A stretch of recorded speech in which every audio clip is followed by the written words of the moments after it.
Beyond the polished chrome of the future lies a visionary architect building a world that defies the laws of physics.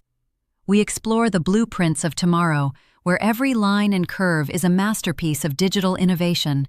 Hit that subscribe button now and watch the future being built before your eyes. My mother-in-law gave me a nickname the first time we met. She didn't introduce me as her son's girlfriend. She didn't use my name. She looked me up and down in the foyer of their house in Greenwich, Connecticut, all marble floors and fresh-cut flowers and the kind of silence that money buys. And she said to her son, loud enough for me to hear, "So this is the girl from Ohio." Not my name, not even a hello, just the girl from Ohio. My name is Maeve. I was 26 years old. I had driven 4 hours in a 10-year-old Honda Civic with a cracked side mirror to meet the family of the man I loved, and I walked in holding a bottle of Malbec I'd spent 45 minutes picking out, and before I could say a single word, I had already been filed away into a category. The girl from Ohio. She didn't say it mean, exactly. That was the thing about my mother-in-law. She never said anything mean, not technically. She had this way of packaging condescension so neatly you almost didn't notice the wrapping. She'd smile while she said it. She'd tilt her head. And then she'd move on to the next topic before you had time to process that you'd just been dismissed. I want you to understand something before I tell you the rest of this story. I loved my husband. I genuinely did. And for a long time, I told myself that his mother was just particular, just old-fashioned, just protective of her son. I gave her years of excuses. Years. It took his sister's engagement party to finally strip all of those excuses away. But I'm getting ahead of myself. I grew up in Dayton, Ohio. My dad worked maintenance at a hospital for 23 years. My mom waitressed weekend shifts at a diner until her knees got bad, and then she started doing alterations out of the spare bedroom. We weren't poor, but we were the kind of family where every dollar had a destination before it arrived. College was a combination of scholarships, loans, and working 30 hours a week at a campus coffee shop. I studied computer science at Ohio State. Not because it was glamorous, but because I was good at it and because I knew it would pay. I had 2 internships by junior year. I graduated and moved to Pittsburgh for my first job at a mid-sized software company. I was 23, sharing an apartment with 2 roommates, eating a lot of rice and frozen vegetables, and I was genuinely happy. That's where I met my husband. His name is Connor. He was visiting a friend in Pittsburgh. We met at a bar on a Saturday, and by Sunday afternoon we were still talking. He was funny and warm, and he listened like he actually cared what you were saying. He grew up in Greenwich. His family had money. His mother sat on 2 nonprofit boards and played tennis 3 times a week, but none of that felt like a wall between us at first. It felt like just context, background, things that didn't matter when it was 2 in the morning and we were laughing at nothing in particular. I should have paid more attention to the walls. We dated long distance for a year. He moved to Pittsburgh. We got an apartment together. We were good. We were genuinely good. But every time I entered his family's orbit, I felt something shift in how I was seen. His mother called him every Sunday and I could hear, from the kitchen, the slight lift in her voice when she asked, "How is the girl?" Not Maeve, not your girlfriend, just the girl. Like I was a temp, like I was situational. The first Thanksgiving I spent with his family, she asked me twice what my parents did for work. Twice, at the same table, an hour apart. I answered the same way both times, politely, with a smile. After dinner, when Connor and his dad were in the living room watching football, she pulled me into the kitchen under the pretense of showing me how she made her gravy, and she said, "You know, Connor has always been a generous spirit. He's always rooted for the underdog." She said it warmly. She was stirring gravy. She was smiling. I stood there holding a dish towel, and I understood exactly what she meant. I was the underdog. I was the charity case. I was the girl his generous spirit had temporarily adopted. I said, "That's a wonderful quality in him," and I folded the dish towel, and I went back to the living room, and I did not cry until we were in the car driving home. I should tell you what I was actually doing during those years, because his family certainly didn't ask. By the time I met Connor, I had been working nights and weekends on a side project, a software tool for small medical practices to manage patient billing. It wasn't glamorous. It wasn't the kind of thing you'd see on the cover of a magazine, but I had watched my dad spend decades in a hospital system, and I knew how badly those administrative tools were built. I knew where the gaps were. I built something to fill them. I had 2 pilot customers by the time Connor and I moved in together. 5 by the time we got engaged. I wasn't making real money from it yet. I was still at my day job. I was pouring everything back into the product. But it was growing. Slowly, steadily. The way real things grow. Connor knew. He was supportive. He'd sit next to me on Saturday mornings while I worked and bring me coffee without being asked, and when I'd get frustrated, he'd say, "You're building something real, Maeve. I can see it." His family didn't know. Not because I was hiding it, but because no one ever asked what I did with my time. His mother asked about my job, my day job once, nodded politely when I explained it and moved on. The unspoken message was clear. Whatever I did from 9 to 5 was fine, acceptable, a reasonable way for the girl from Ohio to spend her time. But it wasn't interesting. It didn't register. I was background furniture in their family portrait. We got married in the fall. Small wedding, Connor's preference too, thankfully, because I couldn't have afforded anything large. His mother made one comment about the venue, a restored barn outside the city, something about how it was very rustic, and then caught Connor's eye and said nothing more. His sister was a bridesmaid. She was kind enough to me in a distant sort of way. She remembered my name, at least. In the first year of marriage, I sold my company, not the whole thing, a strategic partnership with a larger health tech firm, a deal that gave them a licensing stake and gave me enough capital to actually scale. The number I signed on the dotted line had more zeros than my parents had made in combined lifetime earnings. I sat in a conference room in downtown Pittsburgh and I thought about my mom sewing buttonholes in the spare bedroom, and I had to excuse myself for 5 minutes to go into the bathroom and pull myself together. I didn't tell his family. Not because I was planning some dramatic reveal. Honestly, at that point, I just didn't think it would matter to them. They wouldn't understand the details, and they wouldn't care enough to ask. I told Connor, of course. He picked me up and spun me around in the parking garage after, and he said, "I always knew it. I always knew it." And I believed him. His sister got engaged the following spring. Her fiancé's name is Preston. He comes from the kind of family where every generation has a summer home on the Cape, and nobody mentions money because money is simply assumed to exist, like oxygen. The engagement party was at a country club in Greenwich that my mother-in-law had belonged to for 20 years. White tablecloths, past appetizers, a jazz quartet in the corner. I wore a navy dress I'd bought for the occasion. I'd had my hair done. I was trying. The party was about 60 people, family, close friends, people from that particular stratum of Connecticut society where everyone knows everyone and the social architecture is invisible but absolute. I smiled. I shook hands. I said the right things.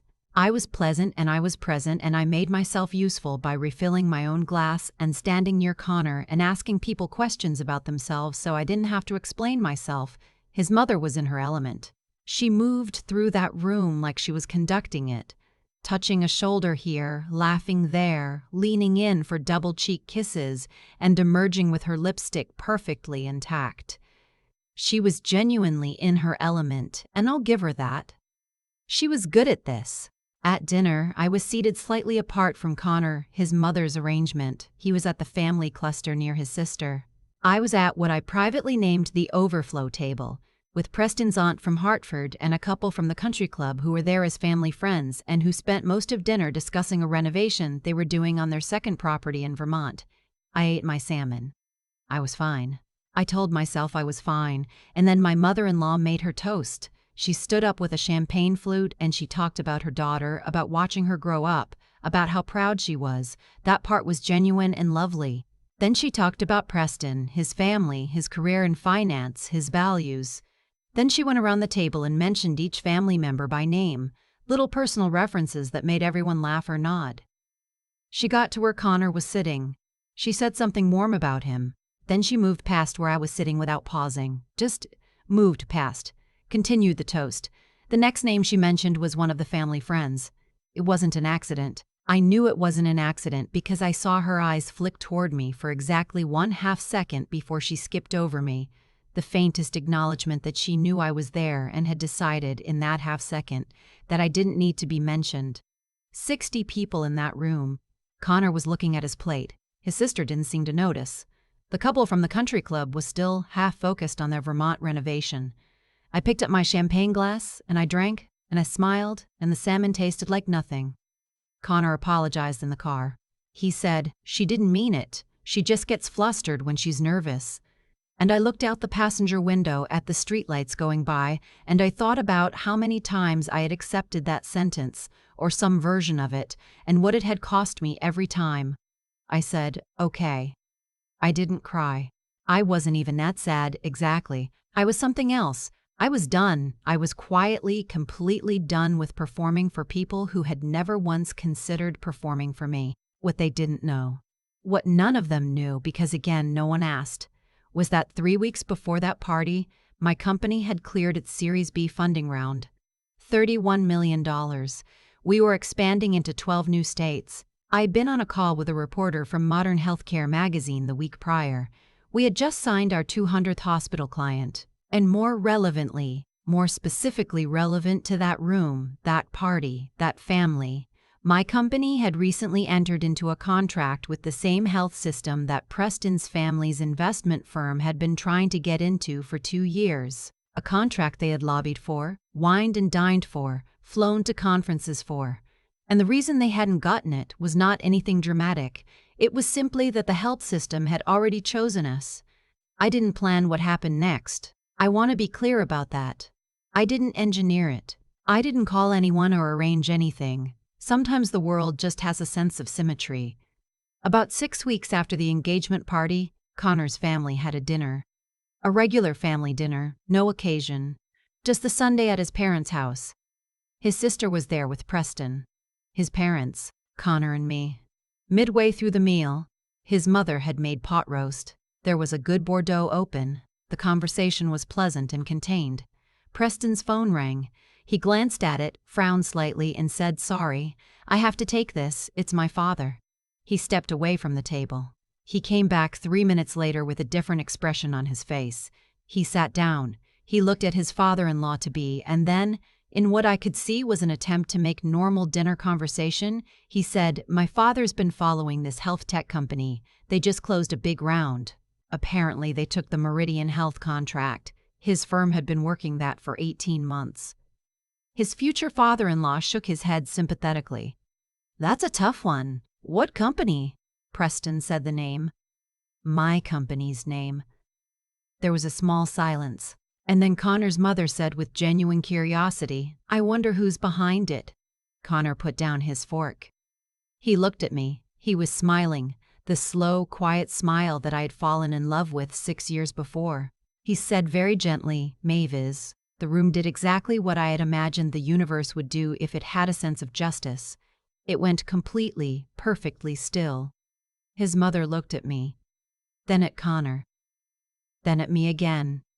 His sister's mouth was slightly open. Preston's expression cycled through approximately 4 different things in about 2 seconds. His father said, "I'm sorry, what?" Connor said, "Maeve founded it. She's been building it for years. She just closed $31 million in Series B." I didn't say anything right away. I took a sip of my wine. I looked at my mother-in-law and I saw, for the first time in 6 years, something I had never seen in her face before. It wasn't guilt exactly.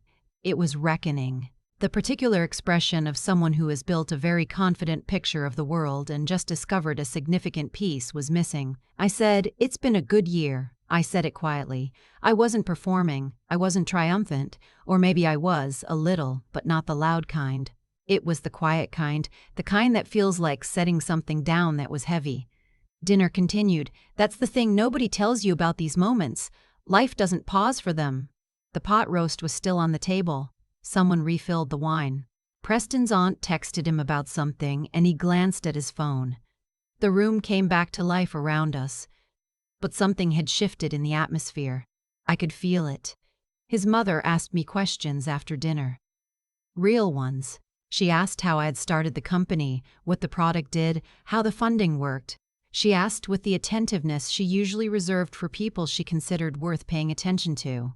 I answered her honestly, without coldness, because I'm not a cold person and because the honest answers were impressive enough on their own.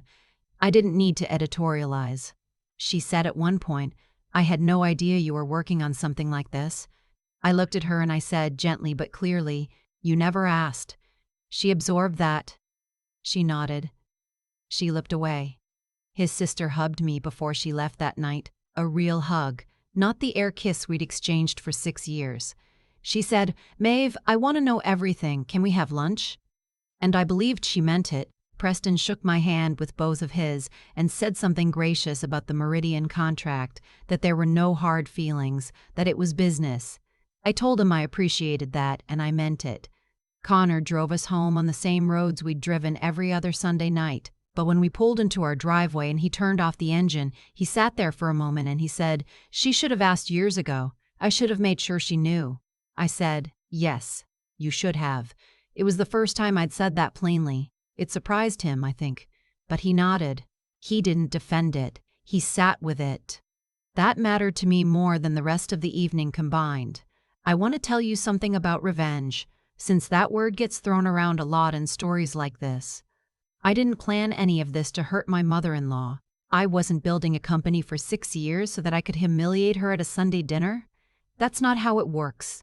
You build something because you believe in it, because you can see a problem and you know how to fix it, because getting up at 5 in the morning to write code before your day job starts is worth it even when it doesn't feel like it.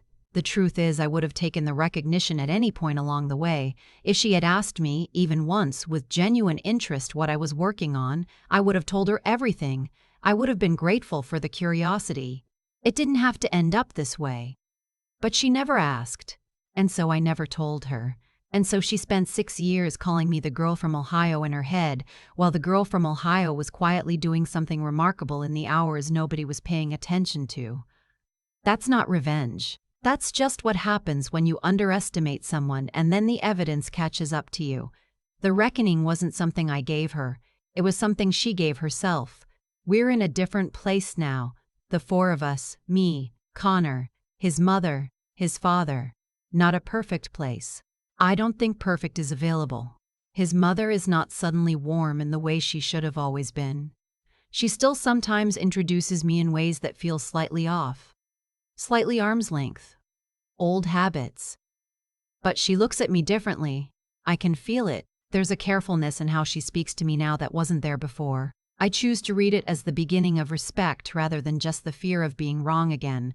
I don't know if that's optimistic or naive, and I've decided I don't care which. What changed for me, more than anything, was that I stopped waiting. I had spent 6 years in that family waiting to be acknowledged, waiting to be seen, waiting for someone to ask the right question so I could finally answer it honestly. And what I learned, what I carry with me now, is that you cannot let someone else's failure to see you define what you do in the dark. You cannot build your life in reaction to being overlooked. You have to build it because it matters to you.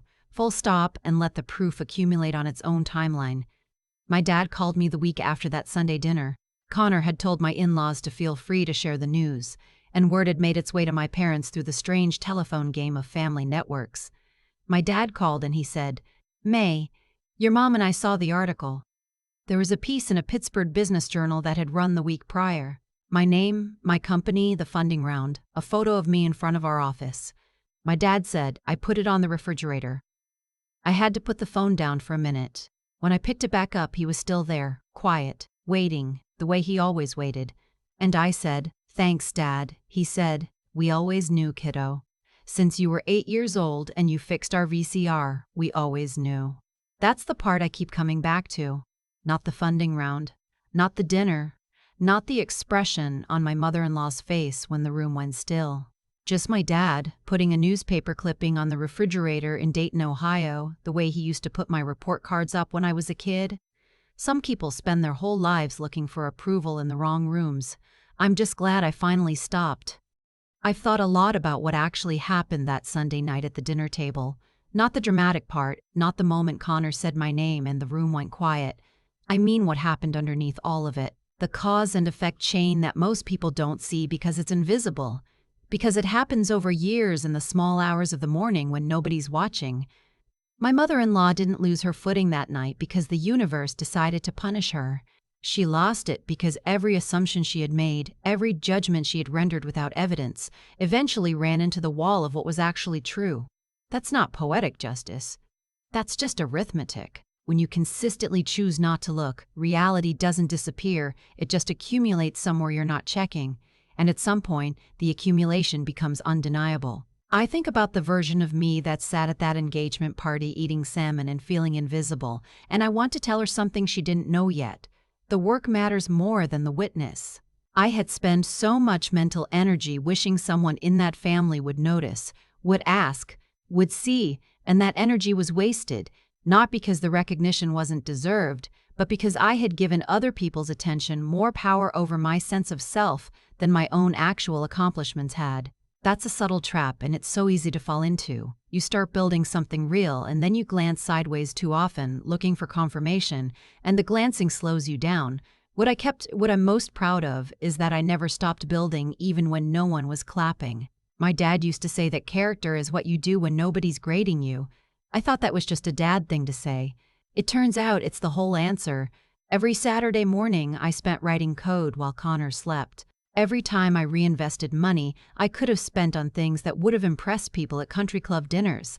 Every decision I made because I believed in what I was doing, not because it would make me look better at someone else's table. That accumulation, quiet, private, unglamorous, was the thing that changed everything. Not overnight, not dramatically, just steadily, the way water moves through stone. There's something I want to say about intelligence, because I think it gets misunderstood. Being smart isn't about what you know or what school it came from or how quickly you can impress someone in the first 5 minutes of a conversation. Real intelligence is the willingness to keep learning after the room stops applauding. It's knowing which problems are worth your time and having the patience to stay with them when the answer doesn't come fast. I wasn't the smartest person in any room I was ever in, but I was usually the most patient. And patience, compounded over time, looks a lot like genius from the outside. My mother-in-law asked me that night how I had built it, and I told her the boring truth. Slowly, with a lot of early mornings, a lot of failures that didn't make it into the story. She nodded. I could see her recalculating. That recalculation, watching it happen on her face, was more satisfying than any toast she could have made about me at that party. Maeve from Ohio turned out fine. She always was going to.